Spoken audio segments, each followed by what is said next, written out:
During a meeting about a deal worth $5 million, my sister Mia was being belittled by the department head, Travis. Don't act all high and mighty. You're just a subcontractor. He poured the coffee he was holding right over her head. Cool off with some coffee, you incompetent subcontractor. Ah, Coffee dripped from her head, soaking her shoulders and collar. I rushed over to her, but before I could get there, Mia fixed Travis with a sharp gaze and spoke boldly.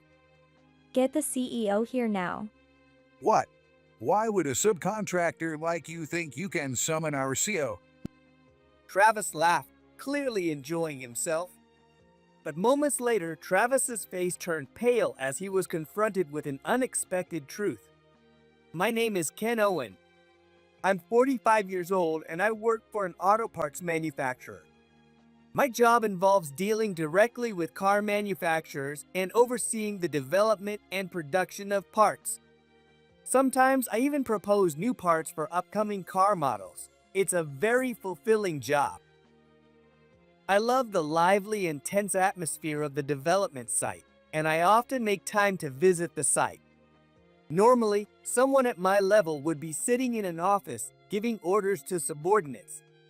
But since I graduated from an industrial university, I can't help but want to see the site myself. When I put on my work clothes and head to the site, talking with the young employees and seeing things with my own eyes, I can get their honest opinions. People around me say it's about time I sit back in the office, but the site is fundamental. This is the one routine I can't give up. So today, once again, I changed into my work clothes and headed to the site. I was checking in with the employees, asking if they had any issues on the production floor. Just as I was thinking about heading back to the main office, a young woman's voice called out to me. Hey, Mia, how are you doing? In front of me, with a bright smile on her face, is my sister Mia.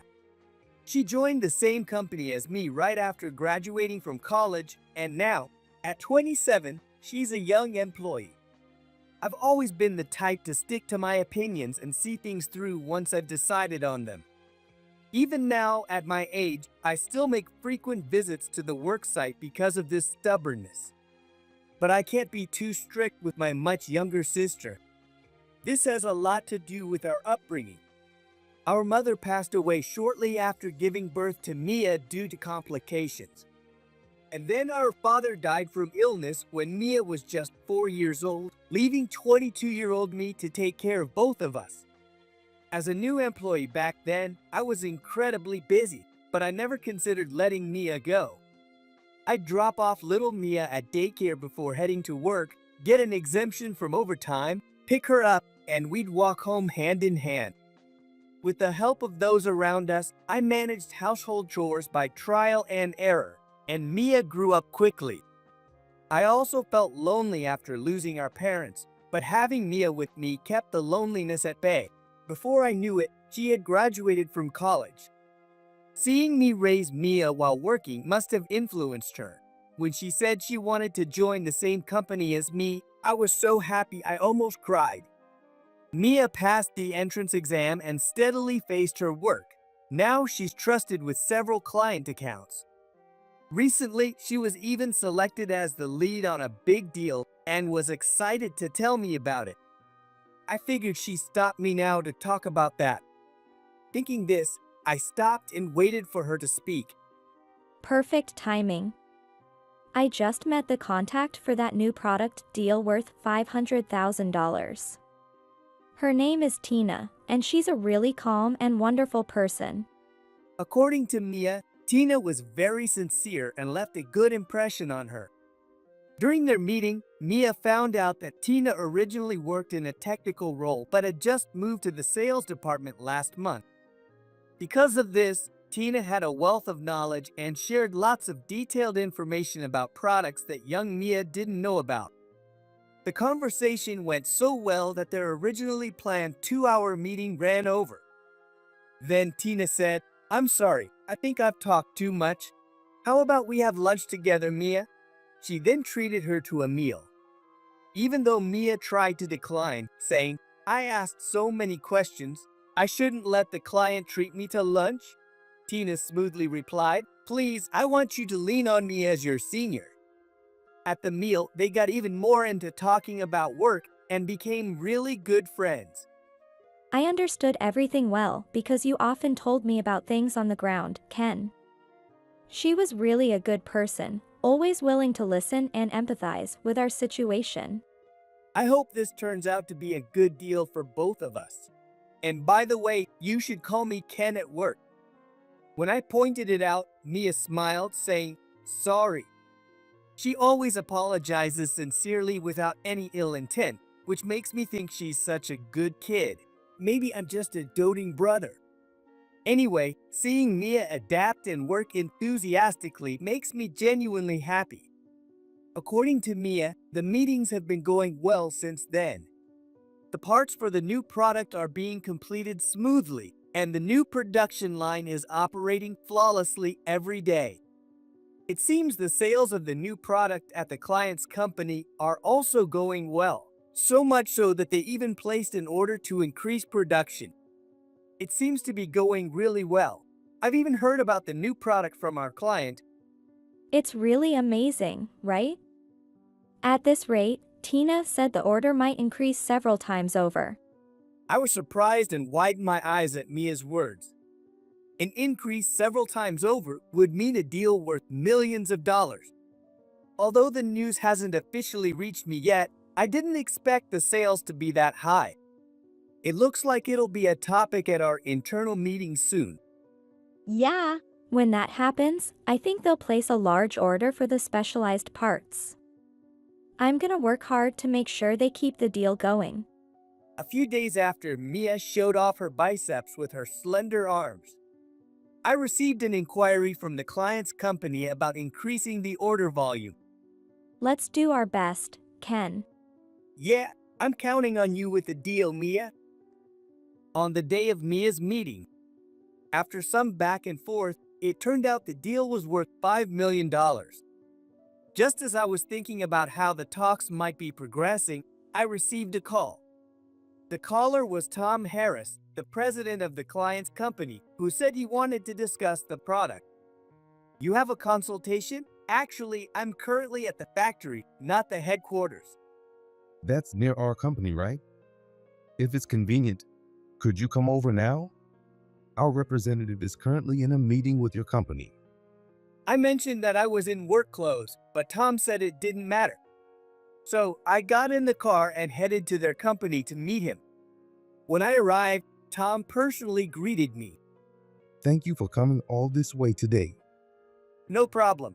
Thanks to this discussion, we're having a great deal. We chatted amicably as we headed to the reception room. On the way, Tom was called by an employee. Apparently, there was an urgent matter, and Tom looked apologetic as he asked me. Excuse me, but could you please wait in the lounge? Later, I'd love to introduce myself to your sister, who's currently in a meeting. Sure, no problem. I'll wait in the room. With that, I walked down the hallway and heard Mia's voice coming from somewhere. Travis, that's not acceptable. Work and personal life are separate. Not acceptable? What's the problem? I'm just suggesting we discuss work over a meal. Mia and a man named Travis were arguing, and their voices seemed to be coming from the conference room. I had a bad feeling and rushed into the room. Inside, Mia's face was red as she argued back, and a man in his 50s was towering over her. This must be Travis. There was also a woman in her early 30s trying to hold Travis back. Travis had grabbed Mia's hand and wouldn't pause medium let go. I lost my temper and stepped between them. What do you think you're doing? Can't you see my sister is uncomfortable? What? You? His sister? Travis hesitated for a moment but then quickly looked me up and down. When he saw that I was wearing work clothes, he gave me a blatantly disdainful look. So, your sister works in sales, and you're just a lowly laborer. Don't act all high and mighty. You're just a subcontractor. That doesn't matter. Let go of my sister and apologize ripos medium now, I said calmly, and Travis glared at me, clearly displeased. He clicked his tongue in irritation, sank into the sofa, and took a sip of coffee. But then he shouted, "It's cold," and slammed the cup back on the table. Don't act high and mighty, you lowly worker. I'm the senior manager here. Get out of this room, outsider. There's no hierarchy in work like that, and I'm not an outsider. I was invited here by Tom, the company president. While shielding Mia behind me, I explained calmly to Travis. However, he didn't like my calm demeanor. He raised his voice angrily. Invited by Tom? Don't lie to me. You're not smart enough for that. Wait. My brother? Mia quickly stepped forward. Maybe it was her sense of responsibility as the person in charge. Just as she leaned forward to explain the situation to Travis. I'm talking now. Don't interrupt. Maybe this will cool your head. You useless worker. With that, Travis dumped his coffee over Mia's head. Ah. Now you look like a real grown-up, matching your brother in those work clothes. Coffee dripped from Mia's hair, soaking her collar and shoulders. I hurried over, but Mia's sharp gaze fixed on Travis, and she spoke boldly. Get Tom here right now. Ha! Are you and your sister both out of your minds? Why would subcontractors like you think you can summon our president? Travis, not showing any remorse, actually looked amused as he sneered at Mia, who was drenched in coffee. He was clearly enjoying tormenting someone he considered beneath him. His incredibly rude attitude made my anger boil to the point where I saw red. At that moment, the woman in her 30s, who had been standing frozen in fear, finally snapped out of it and moved. Mia, are you okay? Boss mediumus is just too much. Thank you, Tina. The woman called Tina hurriedly took out a handkerchief and started wiping Mia's hair and suit. It seemed she was the original account manager, Tina. Mia, still shaking with anger, did not take her eyes off Travis. What's with that look? If you have any complaints, I'll end our business relationship anytime. Travis, without a hint of regret, just kept laughing. While I was contemplating what to do with this man, Tom burst into the conference room with great force. What on earth is going on here? Tom looked around, trying to grasp the situation. Seeing me standing grim-faced and Mia soaked in coffee, he gasped. This is outrageous. I'll take care of this immediately. Yes, Tom. I'll call security right away and have him thrown out. You see, I was just disciplining this little subcontractor girl and her worker brother for complaining. Travis spoke proudly, smiling obsequiously at Tom. But Tom's face turned pale, and he apologized profusely to Mia and me. Ken, Mia, I am so sorry for what Travis has done. Yes, he repeatedly harassed my sister, and when I confronted him, he poured coffee on her head. I pointed to Mia's soaking hair and coffee-stained suit. When Tom saw the brown puddles scattered on the floor, his body trembled, and he apologized even more deeply. I'm truly sorry. Hey, Travis, what the hell were you thinking? Huh? Why are you apologizing to these subcontractors? I was teaching them some manners for not showing proper respect to their superiors. Travis clearly still didn't get it. Tom wouldn't be apologizing this much if we were just ordinary subcontractors, but Travis remained clueless. I was beyond anger, now just utterly disgusted. In a cold voice, I addressed Tom and Travis, who were arguing loudly.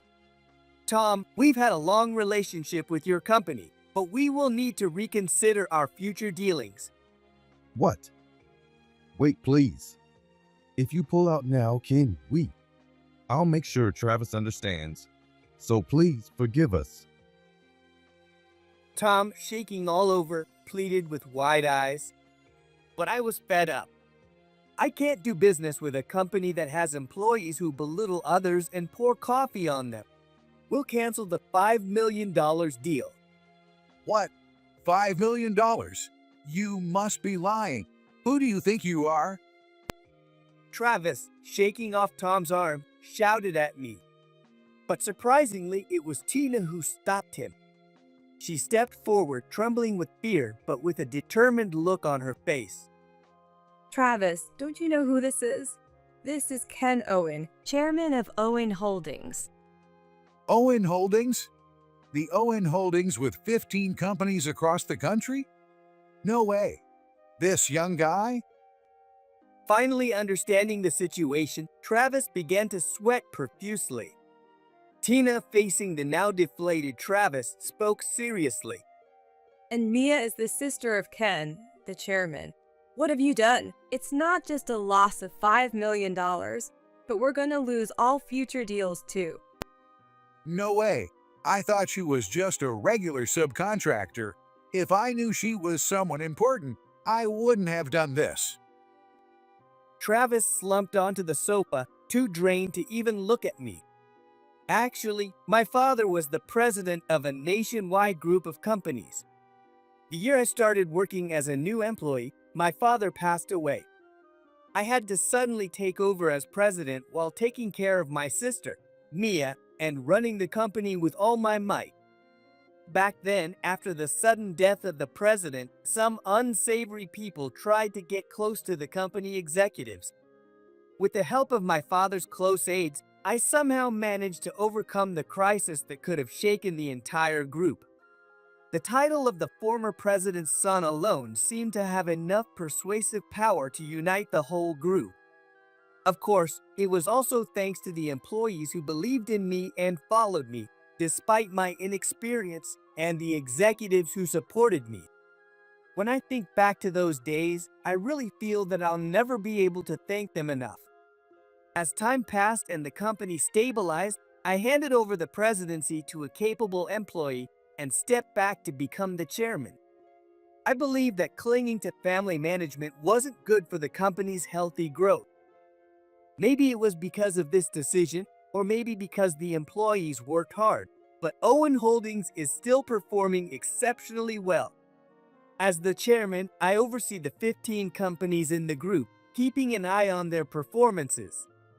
I also make opportunities to visit the sites directly to understand the situation on the ground. Mia had apparently told Tina before that she was the daughter of the former president, and that her brother, I was the chairman. Mia had mentioned that Tina doesn't change her attitude based on a person's status or position, and true to her word, Tina treated Mia just like any other employee, without any special treatment. Mia trusted Tina a lot for that.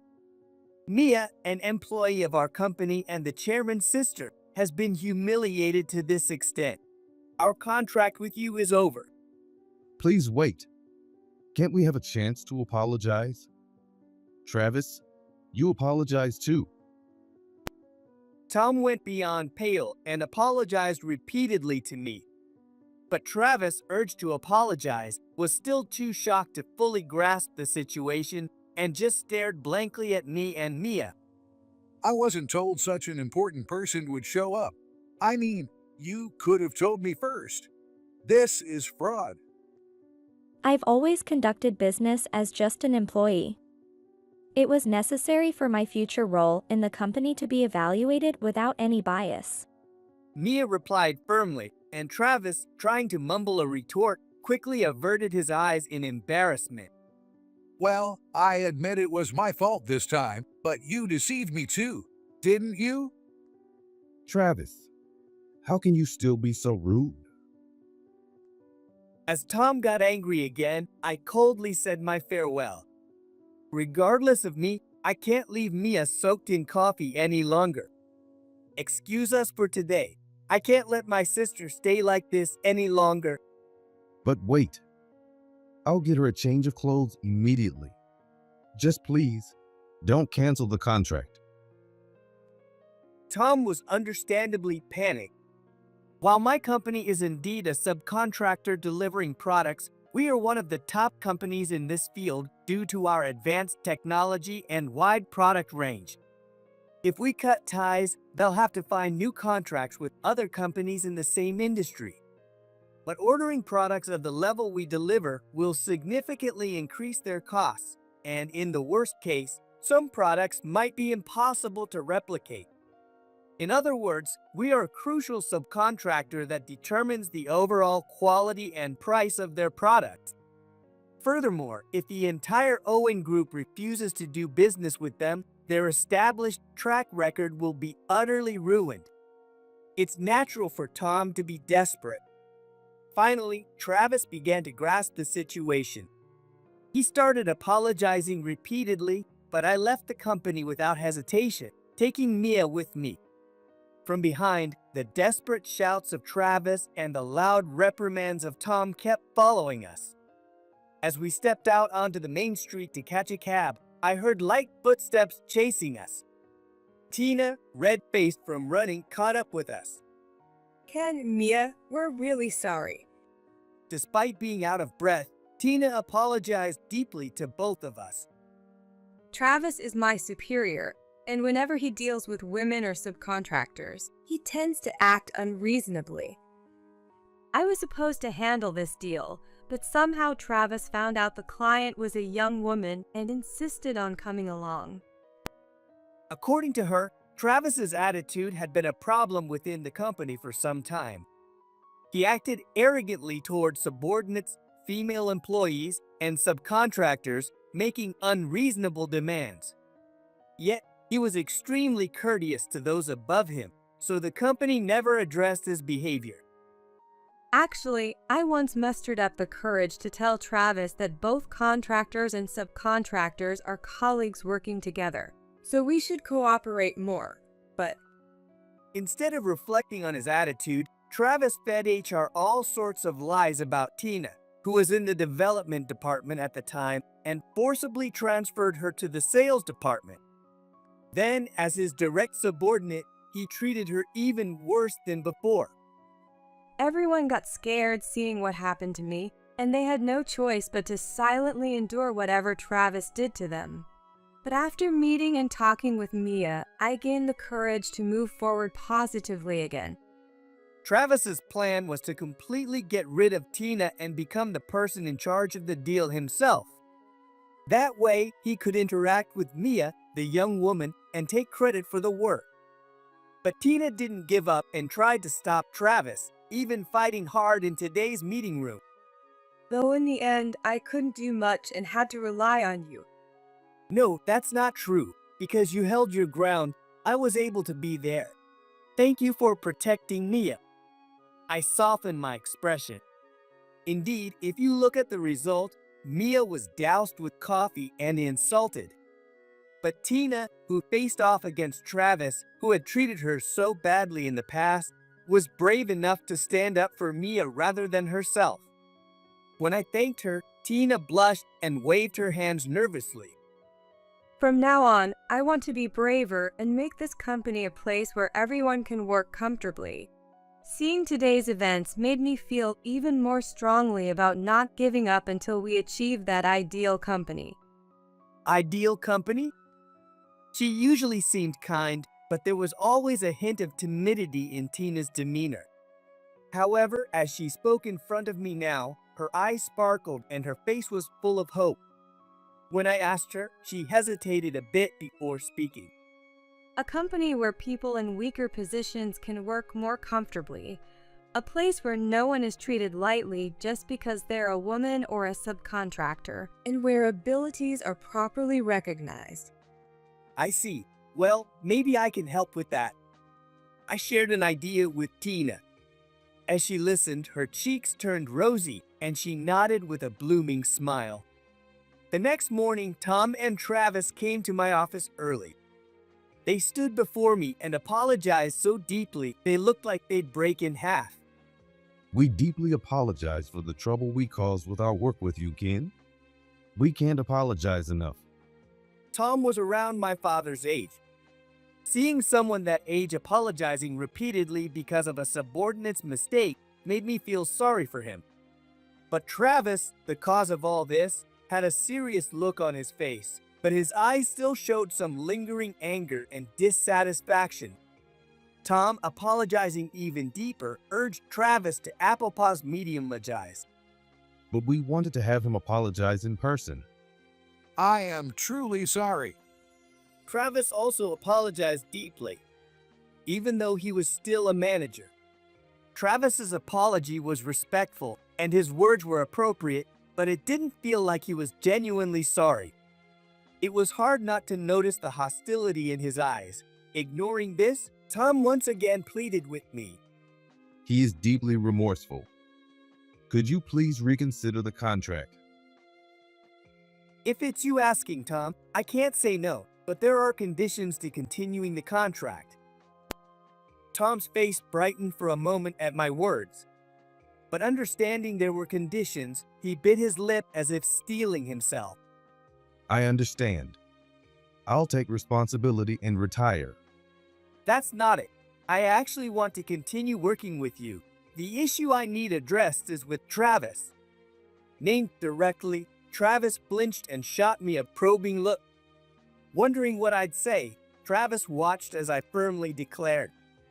Travis has been harassing subcontractors and female employees, those he deems beneath him. I want the company to discipline him for this. What is this nonsense? These are baseless accusations. He couldn't stay silent after hearing what I said. Travis turned red in the face and started arguing. But I quickly dismissed him and presented Tom with another condition. No, there is evidence. You did this right in front of me in the meeting room, and promised to make this a workplace where women can work comfortably. Does our company seem that unfriendly to female employees? Tom muttered quietly. He probably didn't know the reality on the ground. But it's no wonder. No matter how much employees like Tina tried to raise their voices, Travis would crush any opinions unfavorable to him by any means necessary. Yet Travis, desperate to avoid responsibility, kept Spitapaw's medium-gout arguments. That's a baseless accusation. Tina must be exaggerating. No, it's not just Tina making these complaints about your behavior. I handed him a stack of papers. It was a hefty collection of reports from employees accusing Travis of his actions. As Travis stared in shock, I began explaining each report one by one. You forced unreasonable amounts of work on your subordinates and then punished them for not completing it by making them do cleaning duties. You also harassed female employees, and when they didn't comply with your demands, you had them transferred. What is this report? Stop it! Stop it now! The anger that Travis had shown earlier vanished as he turned pale and tried to snatch the reports from my hand. But before he could, Tom firmly pulled Travis's arm back. Enough. This is easily verified. That's nonsense. These reports are just fabricated by people who can't do their jobs. They just want to harass me. Travis, desperate to avoid the consequences, Stapaw's medium-worded to flail wildly. In response, I presented the decisive evidence. No, all the reports have been confirmed as true. We cross-checked the dates with the security camera footage in the office, and your words and actions were clearly recorded. I showed another set of documents. They listed the dates, report numbers, and images extracted from the security camera footage. As for the company whistleblowers, it turns out Tina had been quietly gathering evidence for some time. Many people within the company were troubled by Travis's actions, and a lot of them came forward wanting to help Tina. Over 50 reports were collected. How many times had Travis acted so outrageously until now? The thought of the employees suffering over the years sends chills down my spine. Travis flipped through the stack of reports in silence, realizing he couldn't talk his way out of this. He collapsed to his knees and started sobbing uncontrollably. Afterwards, Travis was terminated from the company. He faced several individual lawsuits from employees, and some cases were even unpaused mediumed or police investigation. Tom had been deeply remorseful since the day he learned the truth about Travis. He couldn't forgive himself for not taking action before it turned into such a huge incident. I betrayed my employees' trust. It's shameful as a president. From now on, I will work hard to improve compliance and ensure this never happens again. As declared, the compliance department was established at the company just 2 months later. Tina was appointed as its first head. Every day is busy, but we finally took the first step toward becoming the ideal company. We're working on creating an environment where everyone can work comfortably. Her smile radiated kindness and confidence, with no sign of her former timidity. As I watched her bright smile, she playfully looked at me. I couldn't have changed this much without you guys. Please continue to support me. Seeing her smile, I felt confident about the company's future. As a business partner, we can't afford to fall behind either. Thinking about our promising future made me smile naturally. Thus, I continued my duties as chairman. But to keep in touch with the ground realities, I often visited the factories despite the desk work. Since then, Mia has continued to build her achievements and recently got promoted to manager. She has grown into a competent employee who can confidently and respectfully deal with anyone. You are growing rapidly, Mia. I have high hopes for your abilities. Thank you. Now it's your turn to work hard, Ken. Mia was likely referring to my relationship with Tina. Since that incident, Tina and I have grown much closer. We are now in a serious relationship, considering marriage. As chairman and as an individual, I know there will be times when I need to make significant decisions. But no matter the situation, I want to have the courage to make the necessary choices. With those thoughts in mind, I headed to where Tina was waiting, holding the words of my proposal close to my heart.